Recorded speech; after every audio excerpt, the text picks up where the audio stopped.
Syracuse. Syracuse. Syracuse. Yes. Okay. He's still a gunner fighter. And gunners in Syracuse too. And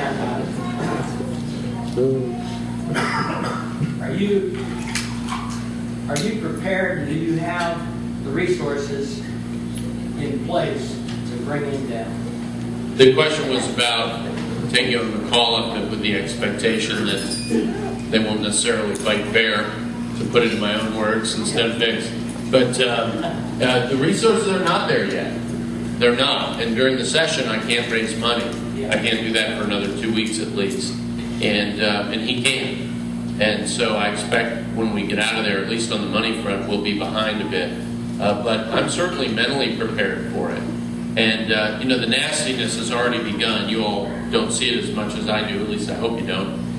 It's already pretty ugly, and Truth has already been backed over with their bus, and I think we can expect that for the rest of the 9 months.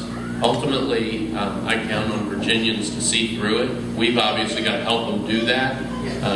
We've got to get our message out. But with the filter we get through ordinary media, that's part of why the one-on-one campaigning is so important. So that when you're on the phone with somebody and they say, well, look, I've heard this crazy thing about it, you can speak back to them, well, that crazy thing is true, but not all the other ones, you know. But, you know, having that from people that you hear and can interact with is the most credible way to defeat that. As the candidate, I'm very, very much prepared for this. I mean, to give you a sense of what Vic is saying here, the very first day that he was their presumptive nominee. So Tom Perriello says, I'm not running for governor. He was sort of the last one in line thinking about it. So the very next day, McAuliffe attacks Governor McDonnell for not offering him big enough incentives, read bribery. When government does it, it's legal. To put his green car factory here in Virginia. And they had looked, by the way, at Danville and Martinsville sites, the stretch of Virginia where we have the longest term, most persistent unemployment in the whole state. And so PolitiFact, which is not right-leaning, did I put that gently enough? FOIA'd all this material. Well, it turns out that the governor, when he was applying for this, was Tim Kaine. Whoops. And they never really completed the process. I mean, they never really, meaning McAuliffe and his folks, never really went through the process to even try to be here. So that was, if I had done that, of course, they would have rated it pants on fire, but it was McAuliffe, so it was merely false. So what you and I might call lying. And that was on day one. I mean, it was on day one. So most recently, the last couple of days, he was on the radio saying, well, the board of directors decided to put it in Mississippi. Oh, really? So for the whole last year, when you were saying you run this thing, as the chairman of the board, by the way, that wasn't true? Which part was, which way was it? So we're just gonna keep getting this kind of thing all year, and this is just item number one. So this is just item number one. Yes, sir. When you're speaking about federalism and the things that we've done as Attorney General, which I, as a citizen of Virginia, greatly appreciate, I'm wondering, as governor, what would you do to defend states' rights? The question was, you know, I've talked about some of the things we've done in the AG's office in these federalism fights, and the question was, what do you do as governor to protect the state from federal overreach? Well, just go back to this EPA case by way of example. My client was VDOT. The healthcare case, I could get in on my own decision, and I did, because I was defending a statute, a Virginia statute. Here, I had a client. The client was the Virginia Department of Transportation, and that client works for the governor. If the governor doesn't want them in that case, I cannot force them into the case as the Attorney General. it is still the case, even as Attorney General, that lawyers advise and clients decide. And all these agencies, the governor is the client. So the governor has a very significant role to play in many of these situations. And so, do you think Creed Eads would have authorized that suit? I don't think so. I don't think so.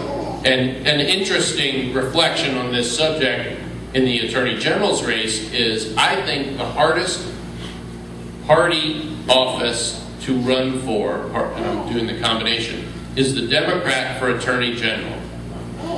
What do you say? Oh no, I won't fight. Don't worry about me. I'll roll right over. You don't have to worry about me. And which fight wasn't a good one? With the Democrat Board of Supervisors of Fairfax saving $300 million, with 4 Democrat AGs against the greenhouse gas endangerment finding, which is part of the war on coal, which, by the way, we just got an announcement of coal mine firings down in Southwest that are coming in April.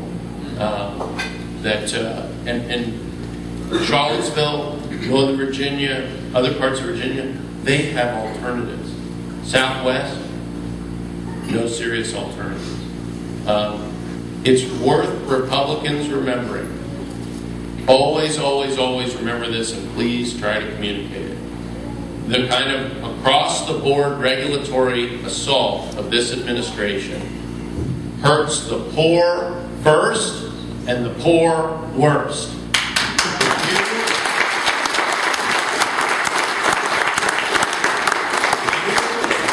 Me are defending free markets, you are defending the poor. You are defending opportunity for those jobs to be here and not in China or in India. Oh, and by the way, back to Vic's question, the most employees of that car company for Mr. McAuliffe, they're in China. So run for governor there. The politics match up better. Yes, sir. Attorney General, we're trying to get a bypass put in here in Albemarle County, and we have for the last almost 2 years. Governor McDonald and Lieutenant Governor, the Commissioner, Secretary Connaughton are supporting it 100%. When you get in as governor, will you support us 100% too if we don't have the bypass started by that time? Yeah, of course you have a year from now to then, but I was an engineer before I went to the dark side. I went to law school, and for me it's just a numbers issue. I mean, if the dollars are there and the efficiency warrants it, then I'd support it. I can't say that I have looked at that particular question. I'm familiar with the bypass battle. I would think of it as more like you've been working on a bypass for 20 years. But well, we just finally we have it on the 6-year plan right now. I mean, that's the thing. I understand, and of course, even with that, it'll be controversial even when it opens.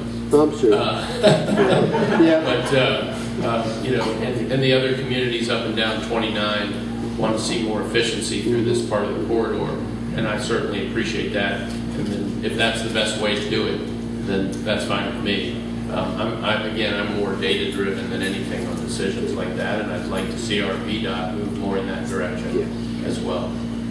All the way back. Hi, I'm John Chavan. Good job. I'm just like you. I don't know too much about the numbers part of the bypass, but all I want to say is our Board of Supervisors are working very, very, very hard on that, and I just want to request you to support them 100%, like Rodney did.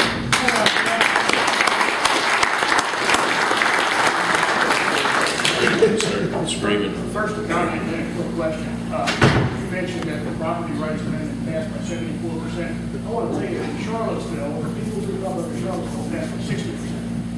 So we got people's attention. Well, and you also have some abuses around here, which we had signs up there. yes, exactly. Yeah. But the question I have is, you mentioned school reform. We've got 3 specific proposals in our platform for the city. I just want to hear more detail about what it is you're trying to do at the state level here, how you local level to get things changed. Well, let me speak somewhat generally at this point, but with respect to some efforts that others have undertaken in the General Assembly, the charter schools approach and tax credits are both things that we would look to continue and possibly expand. And Florida's experience was the more they had them, the happier people were with them, and the more they expanded. I really believe fundamentally that parents should control their children's education to a degree that they do. And, you know, so how far do you go in that and still have an organized school structure? We've got to strike that balance. But one thing we do with our schools that we complain about in other directions is the state puts mandates on the schools, and I'm going to look to see which of those we can strip away. I know people who run schools will be happy about that, but that's simply a matter of practicing what we preach and freeing them up to do what's most needed in their locality with their personnel and their dollars. But we'll be more comprehensive about it later in the race. One thing we're trying to do is get past the veto session before we start rolling out platform pieces, and we'll do them, as you might imagine, one at a time, and there'll be plenty of them. Why are no women asking questions? In my house, that's all I get. But I have 5 daughters. Yes, in the back. I work with a lot of guys in construction, and you know, it's hard to get these guys to the ballot vote, but their one question to me is, what would Governor Cuccinelli do for their Second Amendment rights? They're very concerned, and I talk to these guys. I see, you know, any kind of violence is totally out, you know, civil disobedience, but what would Governor Cuccinelli do for a federal overreach in so far as the Second Amendment? Well, there are areas where the state can step in, and there are areas where the state cannot step in. One of the, from a lawyer standpoint, most famous 10th Amendment cases was the order by the federal government to local government, skip the state, to undertake background checks in a particular fashion. They were doing what's called commandeering local officials. Now, they have a lot of commerce authority. They can regulate this area constitutionally, but you know, that remains to be seen. In the governor's race, my opponent's already come out for gun control, and I, in Fairfax, was the leader defending the Second Amendment in the state Senate. I mean, if you want more of a test than that, that was the electorate I went back to and won twice. The third election I won was by 101 votes, but you know what they call you when you win by 101 votes? Senator. That's right. And that was weathering all of those attacks. So we'll do what we can within Virginia to protect Second Amendment rights. We've also taken what I think are some good steps that I helped lead on to make sure that we are denying purchases to people who are suffering from mental illness and who have been found to be deficient in that way, at least temporarily. And we do that literally better than any other state in the country. It's a one-issue vote for some people. I don't mean to interrupt. But yeah, no. There are. I've got Nelson County Democrats. I'm well aware, and there will be, and already is, based on my opponent is taking very few positions on almost anything, and the polling isn't in apparently. And but on this, he came out for gun control in December. So, and I've defended against it in some of the toughest territory in Virginia. So that's my message. Yes, sir. Sir. Alan Swinger from the Albemarle County Electoral Board. I want to get to your ground game issue that you pointed out earlier, because I completely agree with you. But my colleague Clarabelle Wheeler in the back there, 2 Republicans on the county board, observed firsthand how our opponents packed the phone booths, better known as the poll book, with illegals and others who were ineligible to be because of the swinging open wide barn door for registration, which requires neither proof of citizenship or ID, and in which the registrar can't stop it, or he can't ask. So I know you're aware of this, but yeah, I hope there's something going on to close that. You all know a lot more about this than most people, and let me just share one observation. All the discussion, and I saw that the Lieutenant Governor broke a 2020 tie recently for voter ID, photo ID, as opposed to other documents. And so that will come. Of course, we're going to stand or fall with the results of other states who are doing that also under the Voting Rights Act. But let me set that aside for a moment, because you raise what I think is a more important question, and that is of registration. And I know Steve has dealt with this, and P&E, among others, but once you're on the books, you're on the books. And I don't understand why we can't have some standards, frankly. And I think that's appropriate. It's been attempted in the past.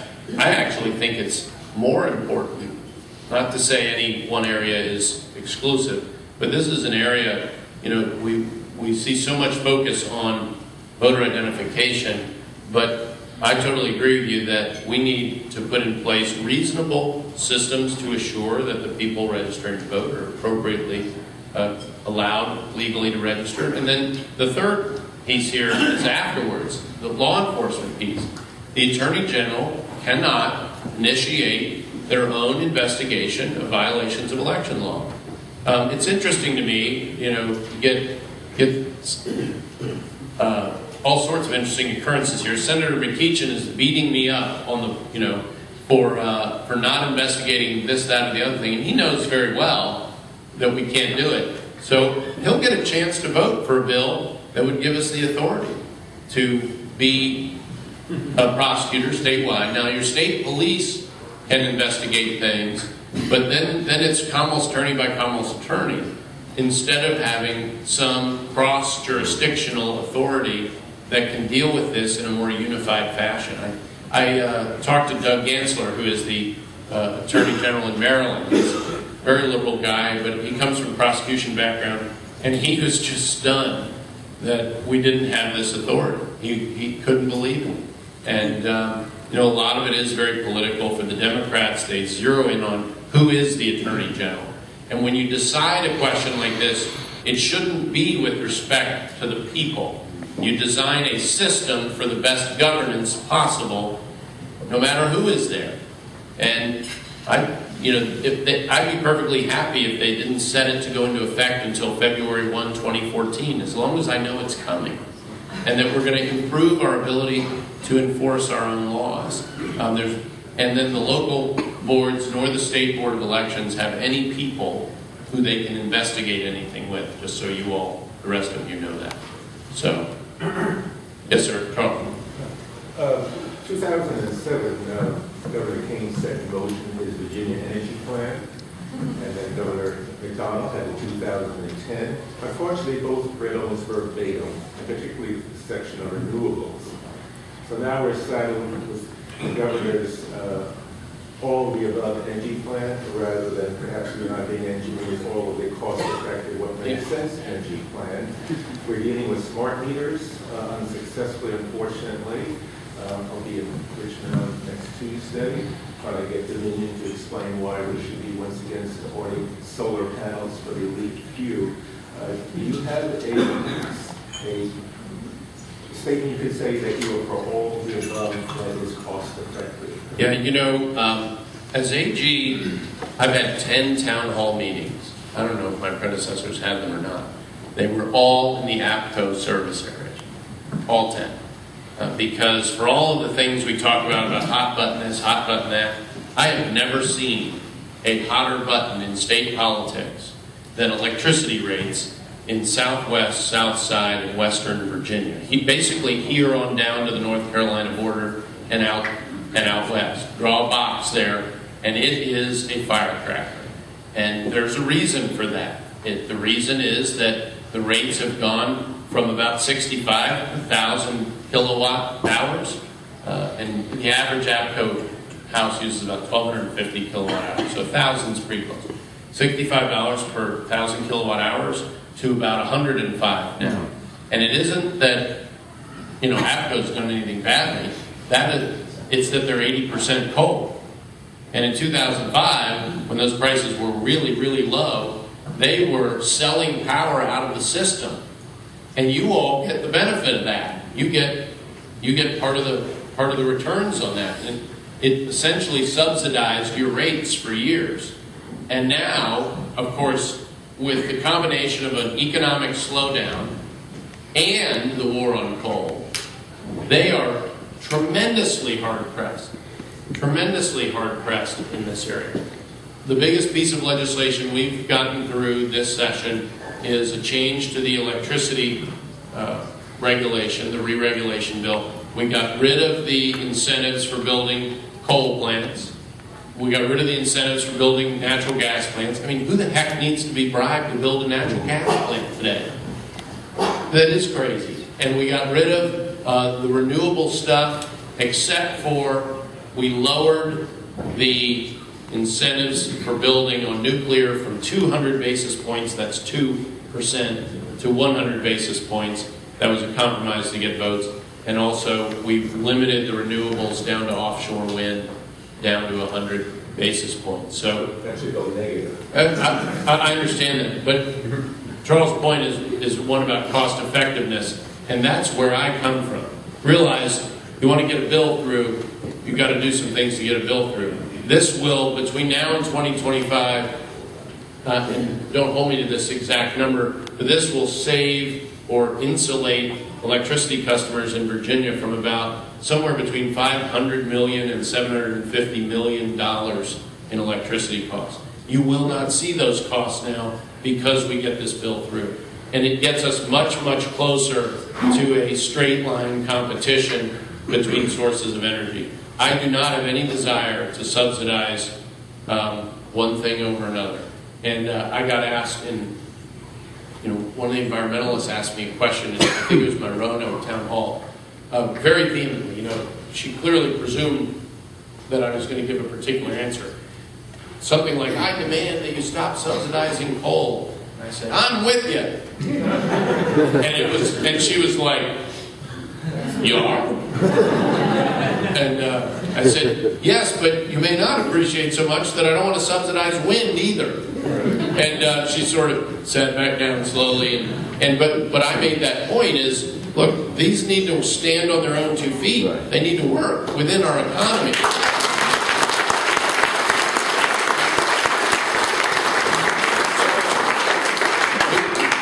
That's the direction that I'll go. We have, the energy market is dynamic, and there are two. There's electricity and transportation. We all talk about energy like it's one thing, but there are really two things: electricity and transportation. And transportation is going to change a lot in the next 10, 20 years because of natural gas. I think 10 years from now, many of us may be driving here in natural gas vehicles. In the 1980s, my family had one. We filled it up with a compressor in the garage. Didn't pay a penny of taxes for that. Not a penny of taxes for that.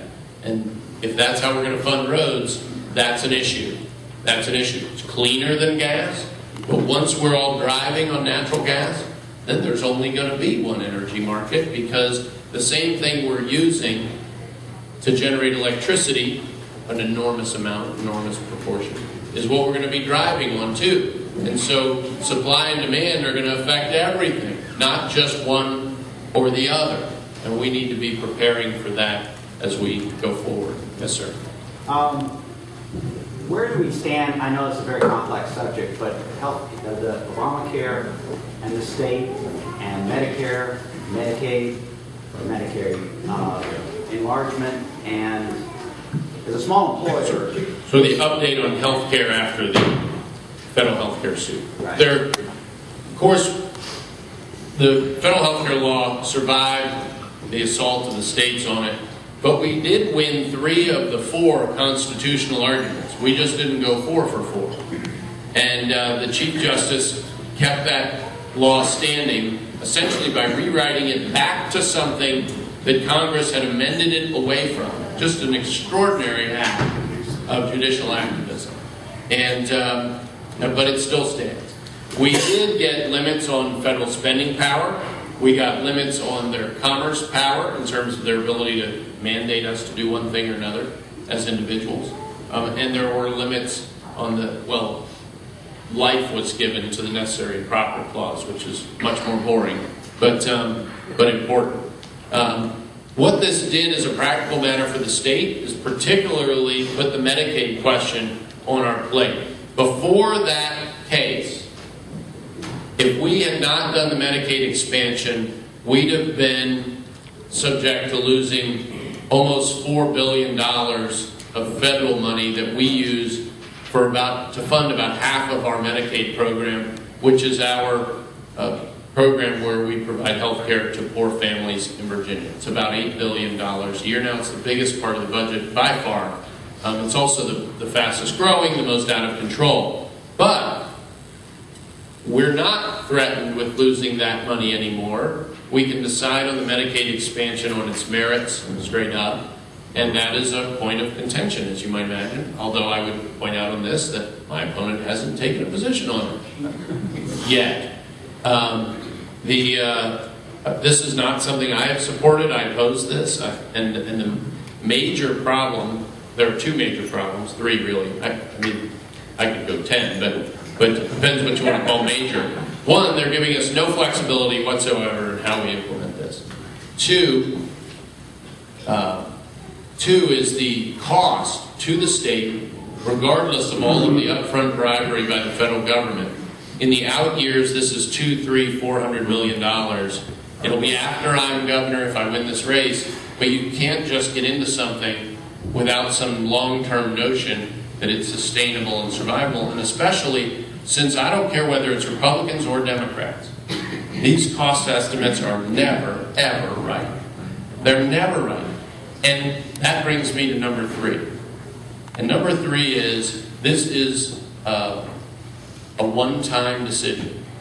Once you get in, you cannot get out unless they let you out. What do you think the odds of that are?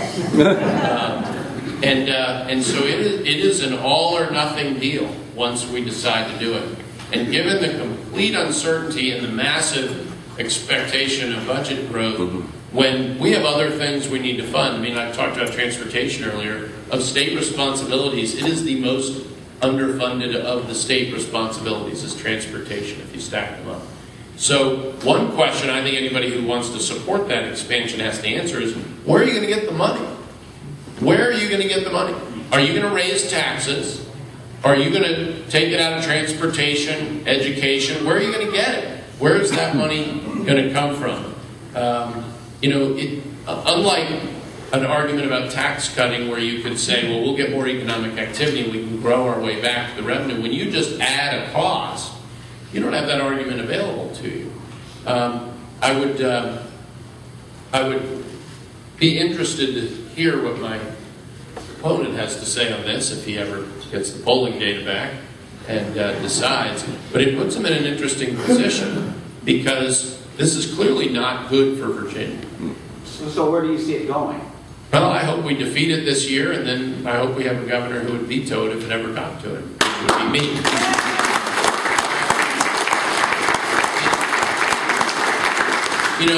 And the bribery, the upfront, where the federal government says, we'll pay 100% of this for 3 years of the cost, not the administrative cost. The guy making that promise, if he were a guy, makes $22,000 a year, spends $38,000 a year, and his Visa card bill is $162,000. Do you believe that guy's going to pay your bills for 4 years?